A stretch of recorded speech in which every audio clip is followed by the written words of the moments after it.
오늘 읽은 이야기의 주인공은 레위입니다.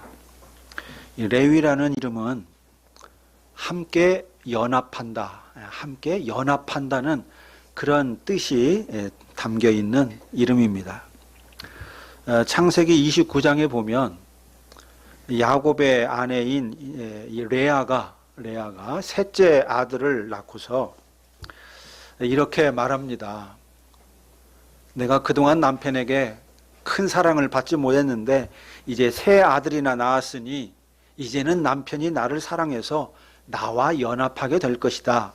이런 뜻을 담아서 셋째 아들의 이름을 레위라 이렇게 지었다고 말하고 있습니다. 그러니까 이 레위라는 이름은 함께 연합한다, 그런 뜻이 담겨 있는 거죠. 오늘 본문에 등장하는 레위의 아버지 알페오도 막 태어난 아들이 많은 사람들과 어울려서 행복하게 서로 연합하여 살기를 바라는 그런 마음으로 아마 레위라는 이름을 짓지 않았을까, 그렇게 생각이 됩니다. 그런데 레위의 인생은 이름처럼 되지가 않았습니다. 그의 직업이 로마 황제를 위해서 세금을 걷는 세금 징수원이었기 때문입니다. 당시 유대를 점령한 나라는 로마였는데 이 로마는 직접 로마에서 로마인을 파견해 가지고 세금을 징수하도록 한 게 아니라 현지인 중에서 로마의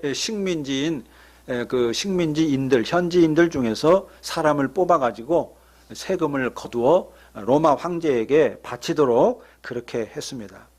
레위가 바로 그 일을 한 겁니다. 동족에게 아주 가혹한 세금을 징수해서 로마 황제에게 갖다 바치는 그런 일을 한 겁니다. 한마디로 반민족적 행위를 한 것이라고 볼 수가 있죠. 그러니 여러분, 유대인으로부터 얼마나 많은 미움을 받았겠습니까?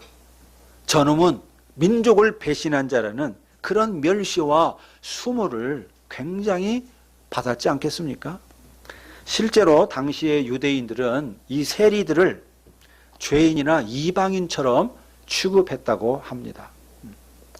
또 율법 해설서인 미신화에 보면 세리에게 가서 돈을 환전하면 안 된다.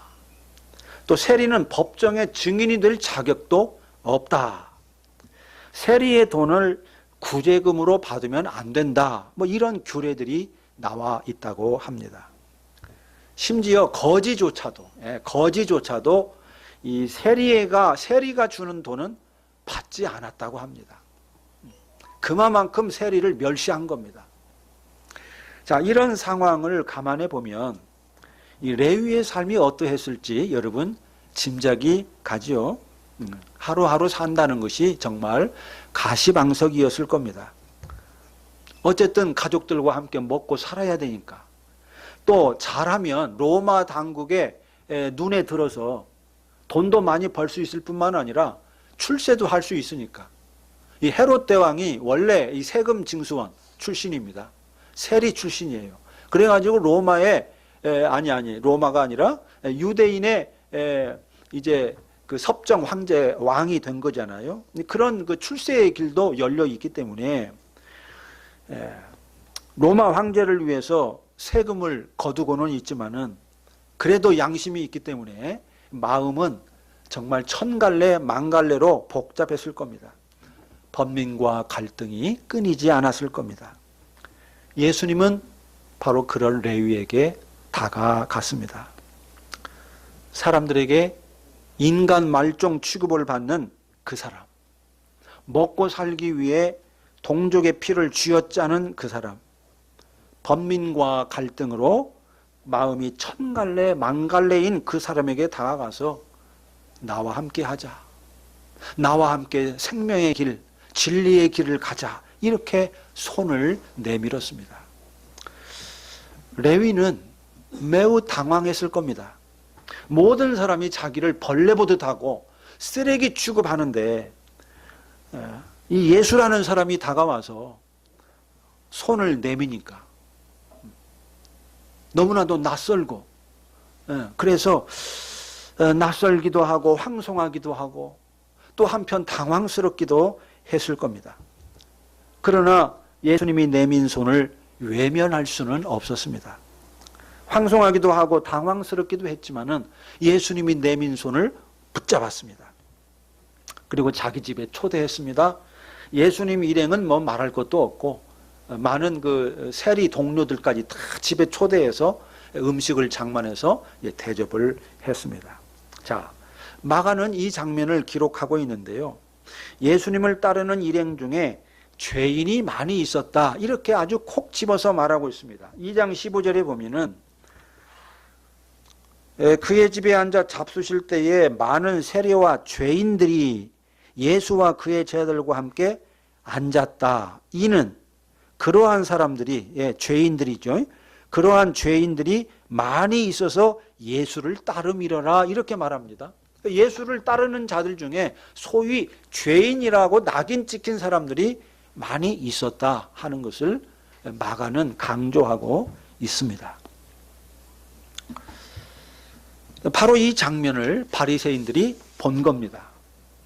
하나님의 아들이라고 하는 자가 유대민족의 반역자인 세리들과 또 죄인들과 함께 먹고 마시는 그 불결한 현장을 바리새인들이 목격하고 곧바로 예수의 제자들에게 말했습니다. 너희는 어찌하여 세리와 죄인들과 함께 먹고 마시느냐? 너희는 어찌 세리와 죄인들과 함께 먹고 마시느냐? 한마디로 함께 교제할 수 없는, 함께 먹고 마실 수 없는 사람들과 함께 먹고 마신다는 거죠. 아주 불결한 행동을 하고 있다는 것입니다. 예수님은 이 말을 듣고 바리새인들에게 촌철살인과 같은 한마디를 날렸습니다. 건강한 자에게는 의원이 쓸데없고 병든 자에게라야 쓸데있느니라. 나는 의인을 부르러 온 것이 아니라 죄인을 부르러 왔다. 참 선문답 같은 이야기 있지요. 그러나 예수님과 바리새인은 이 선문답을 통해서 자기들의 정체를 아주 여실히 드러내고 있습니다. 바리새인은 어떻습니까? 바리새인은 죄인을 어떻게 보는 거예요? 함께 먹고 마시고 함께 해서는 안 되는 사람으로 배제하고 바라본 거죠. 죄인과 함께 하는 것은 하나님 앞에 경건치 못한 행동이라고 본 겁니다. 반면에 예수님은 죄인이야말로 자기가 함께 해야 할 사람이라고 보았습니다. 죄인과 함께 하는 것이 하나님 앞에 경건한 행위라고 보았습니다.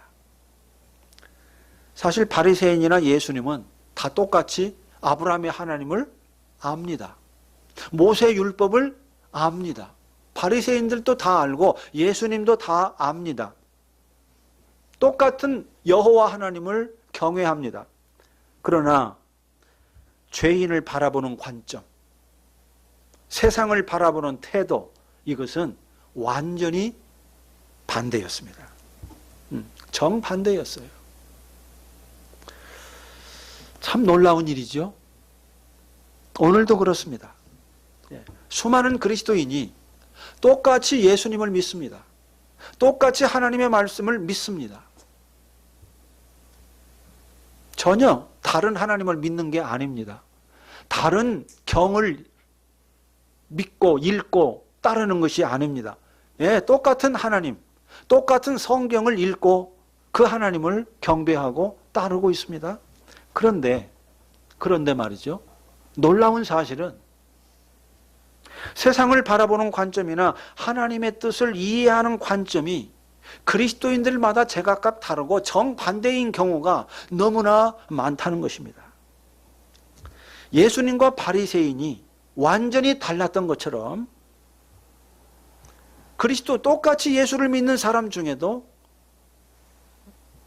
세상을 바라보는 관점, 인간을 바라보는 관점, 어떤 사건을 해석하는 관점이 전혀 다르다. 완전히 다른 경우도 많더라 하는 것입니다.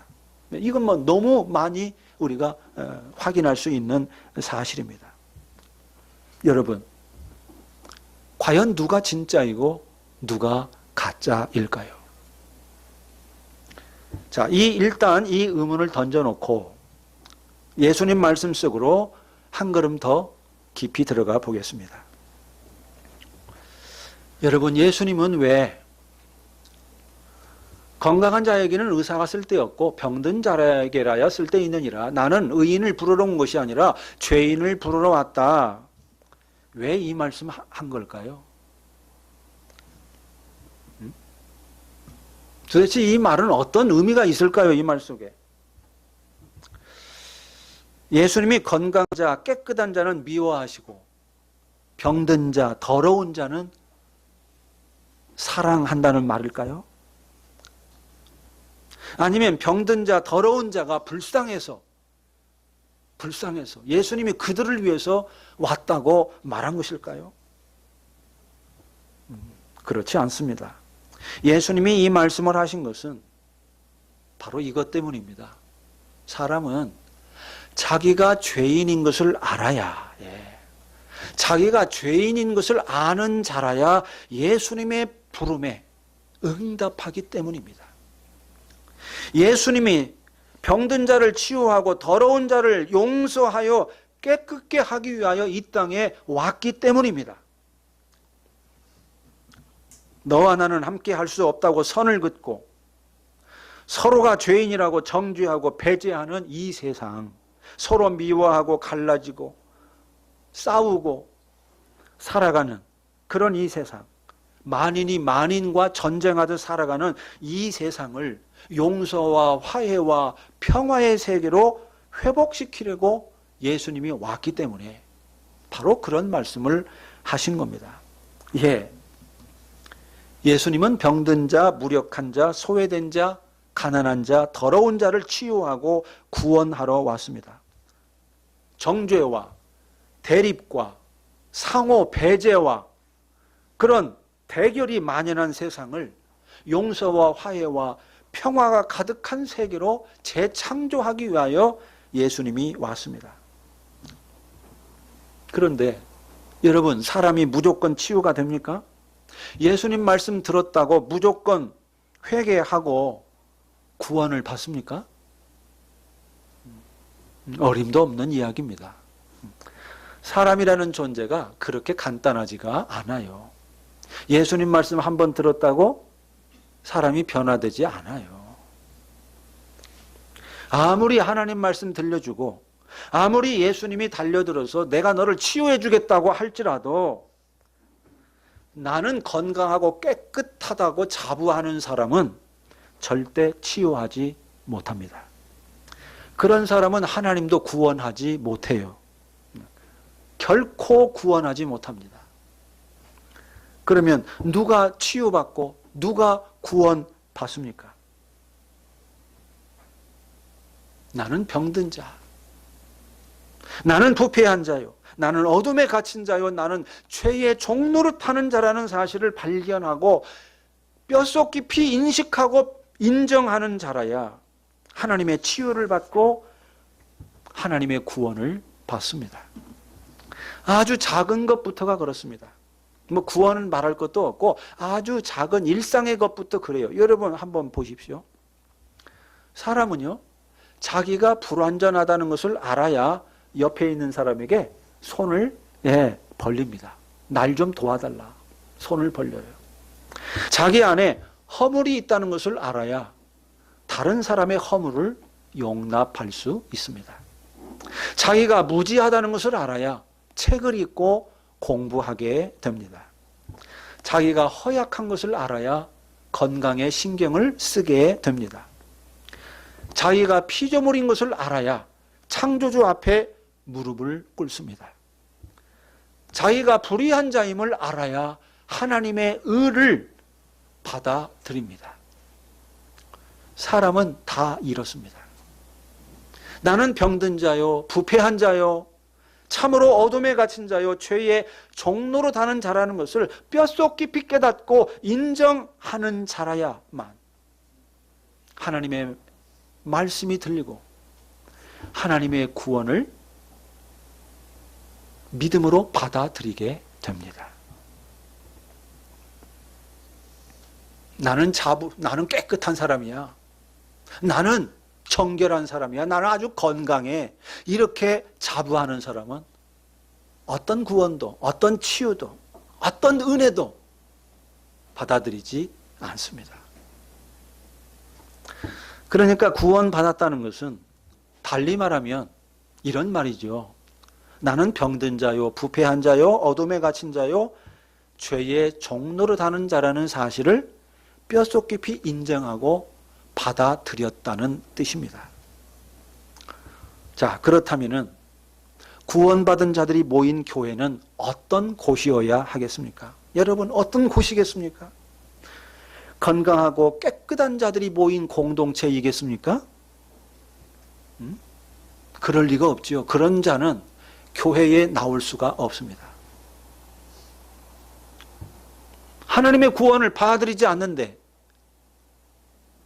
하나님의 말씀을 믿지 않는데 어떻게 교회의 지체가 되고 교회 공동체가 되겠습니까? 나는 병든 자요, 부패한 자요, 어둠에 갇힌 자요, 죄의 종로를 하는 자라는 사실을 뼛속 깊이 아는 자, 그런 자들의 공동체, 이게 바로 교회입니다. 나는 병든 자고, 나는 부패한 자고, 나는 죄의 종로를 하는 자라는 것을 알고 예수님이 행하신, 예수님의 십자가 죽음으로 행하신 이 용서와 화해와 평화를 받아들인 자들의 공동체, 이게 교회입니다. 달리 말하면 교회는 용서받은 자들의 공동체라고 말할 수 있습니다. 용서받은 자들의 공동체. 용서받은 자들의 공동체.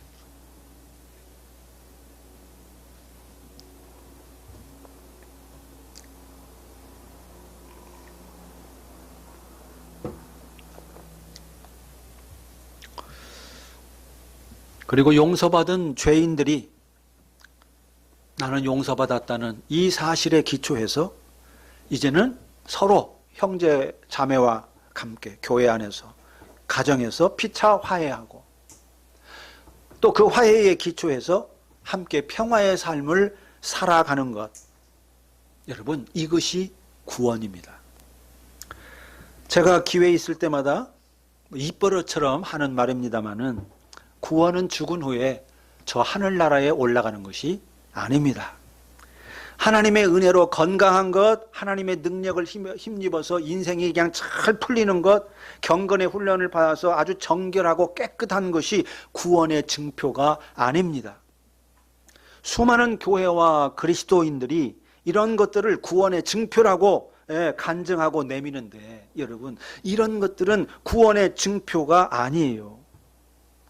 구원의 증표는 예수님의 용서를 통해서 죄와 어둠에서 해방되는 것이고, 용서받음의 기초에서 피차 화해하는 것이고, 화해의 기초에서 서로 평화의 삶을 살아가는 것입니다. 여러분, 이것만이 구원이고 이것만이 구원의 증표입니다.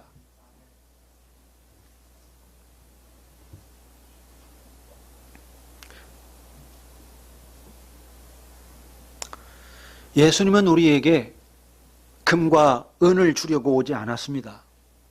힘과 능력, 복지와 도덕을 주려고 오지 않았습니다. 예수님은 우리에게 용서와 화해와 평화를 주려고 이 땅에 왔습니다. 이 세상이 필요로 하는 것도 사실은 금이나 은이나 힘이나 권세나 능력이나 도덕이나 복지가 아닙니다. 이런 것도 물론 필요한 것들이 있죠. 네, 이런 것도 물론 필요합니다만은 이런 것보다 더 절실하게 필요한 것은 사실 용서와 화해와 평화입니다. 예수님이 이 땅에 오신 것도 바로 그것 때문입니다. 온 세상이 절실히 필요로 하는 것이 바로 용서와 화해와 평화이기 때문에 바로 그것을 선물하기 위해서, 이 세상에 선물하기 위해서 예수님이 이 땅에 오신 겁니다. 그렇습니다. 용서, 화해, 평화, 이것이 예수님이 이 땅에 가져온 최상의 선물입니다. 예수님이 교회에 부어준 최상의 축복입니다. 또 서로가 서로의 허물을 용서하고, 서로가 서로의 부족함과 다름을 용납하고, 서로 화해하고, 그래서 평화의 삶을 살아가는 것이 바로 구원이고, 바로 이것이 생명입니다. 그렇기 때문에 교회 안에는 다른 건 부족해도, 다른 건 부족하다 하더라도 용서, 화해, 평화, 이 세 가지는 넘치고 넘쳐야 합니다. 금과 은은 부족해도 돼요. 힘과 능력은 부족해도 됩니다. 그러나 용서와 화해와 평화가 부족하면 안 됩니다. 이것은 넘쳐야 합니다. 넘치고 넘쳐야 합니다. 왜냐? 이것이 바로 구원이고 이것이 바로 생명이니까. 용서하는 곳에서 사람이 회복되고 사람이 살아나니까. 화해하는 것, 이것이 진정한 삶의 회복이니까. 교회 안에는 다른 건 부족해도 용서와 화해와 평화의 능력은 넘치고 넘쳐야 합니다. 그런데 여러분, 교회의 현실은 어떻습니까? 지금 우리가 경험하고 있는 교회의 현실, 우리가 잘 아는 대로 교회의 현실은 정반대입니다. 여러분, 한국 교회의 가장 부족한 것이 무엇이라고 생각하십니까? 돈이 부족한 것 같습니까? 힘이 부족한 것 같습니까? 신앙심이 부족한 것 같습니까? 아닙니다. 물론 가난한 교회가 태반이긴 합니다. 말씀생 교회도 참으로 가난한 교회입니다. 힘도 없고 능력도 부족한 교회입니다. 그러나 한국 교회 전체적으로 보면은 한국 교회에는 금과 은이 넘칩니다. 힘과 능력도 넘칩니다. 반면에 용서와 화해와 평화는 너무너무 부족합니다. 너무너무 부족해요. 여러분 주변을 한번 보십시오. 선교에 힘쓰는 교회 꽤 많이 있습니다. 교회마다 선교를 최우선의 목표로 세우고 선교에 열심히 헌신하는 교회들 많습니다. 구제에 하는 일에 힘쓰는 교회도 많고요.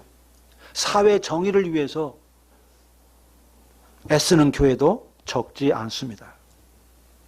그러나 용서하고 화해하고 평화를 사는 일에 힘쓰는 교회는 정말 거의 없습니다.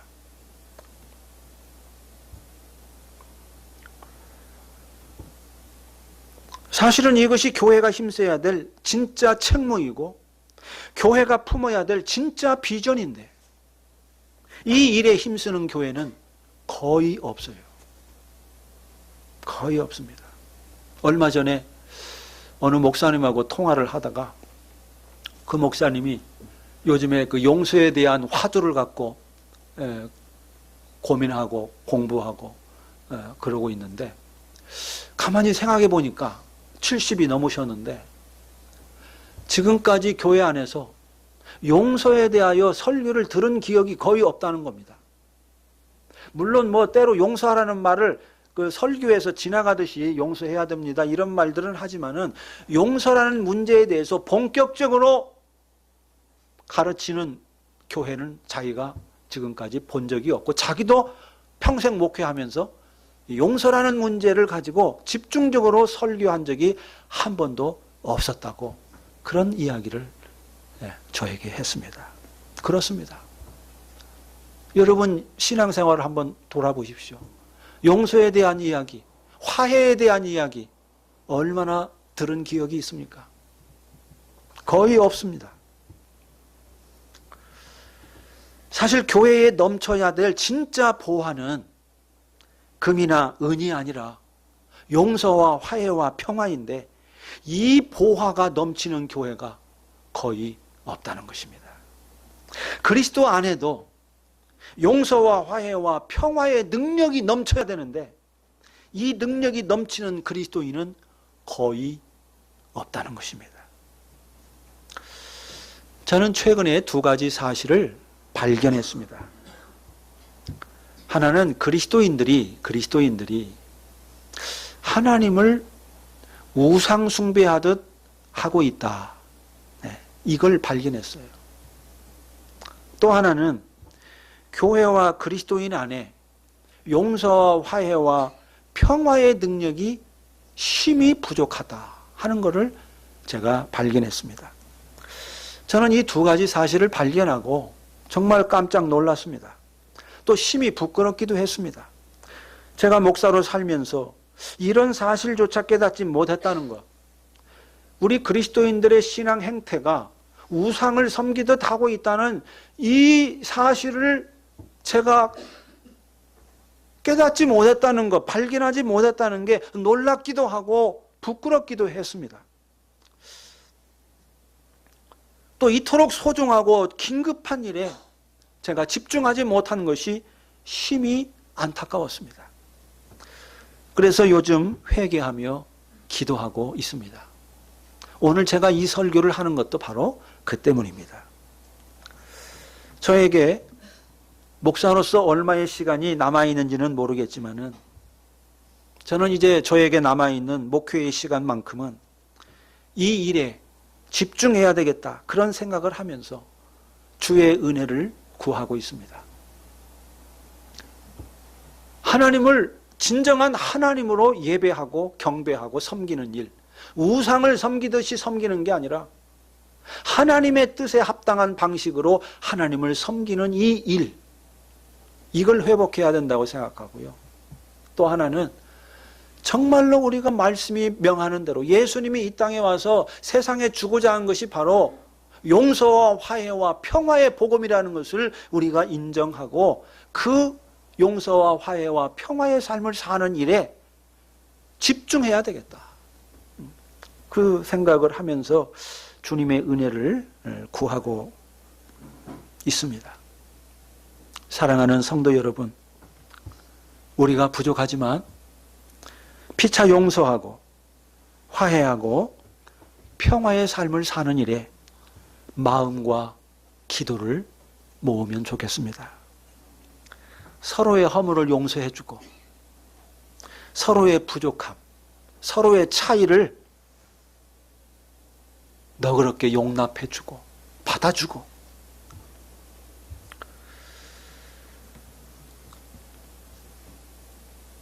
그래서 서로 화해하면서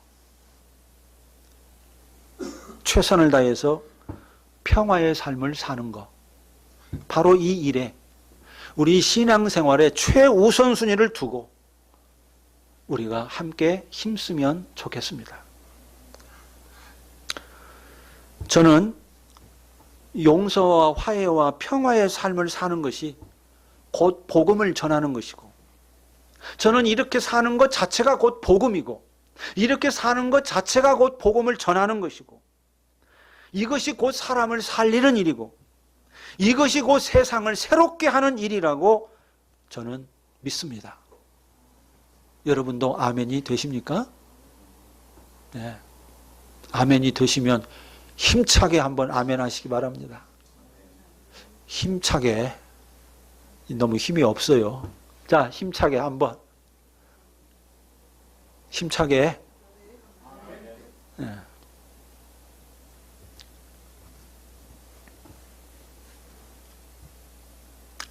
용서와 화해와 평화의 삶을 사는 것이, 이 삶을 꿈꾸는 것이 교회와 그리스도인이 품어야 될 진짜 비전이라고 믿습니다. 말씀생교회는 이 비전을 품고 기도하면서 너무나 부족한 이 현실을 우리가 인정하고 우리에게도 그 능력이 없고 부족하다는 것을 인정하고 회개하면서 한 걸음 한 걸음 이런 삶을 배우고 이런 삶을 연습하고 그래서 정말 이런 삶을 경험하는 그런 그리스도인의 삶을 우리가 살기를 원합니다. 이것이 구원이기 때문입니다. 구원을 살자, 구원을 살자. 제가 그렇게 많이 외칩니다. 구원을 삽시다. 이렇게 말합니다. 근데 구원을 사는 것이 구체적인 내용을 우리가 파고 들어가 보면 결국은 서로 용서하는 것, 용서의 기초에서 서로 화해하는 것, 힘들고 어렵지만 화해하고 평화의 삶을 향해서 애를 쓰는 것, 나를 죽이고 형제를 나보다 더 낮게 여기면서 서로 배려하고 서로 존중하고 그래서 평화의 삶을 살아내는 것이 이것이 구원을 사는 구체적인 현실입니다. 그게 구원이라는 실제예요, 실제. 우리는 이 실제를 가정에서 내가 만나는 사람들과의 관계에서 또 성도들 사이에서 그런 삶을 살아갈 수 있게 되기를 바랍니다. 우리 다 같이 기도합시다.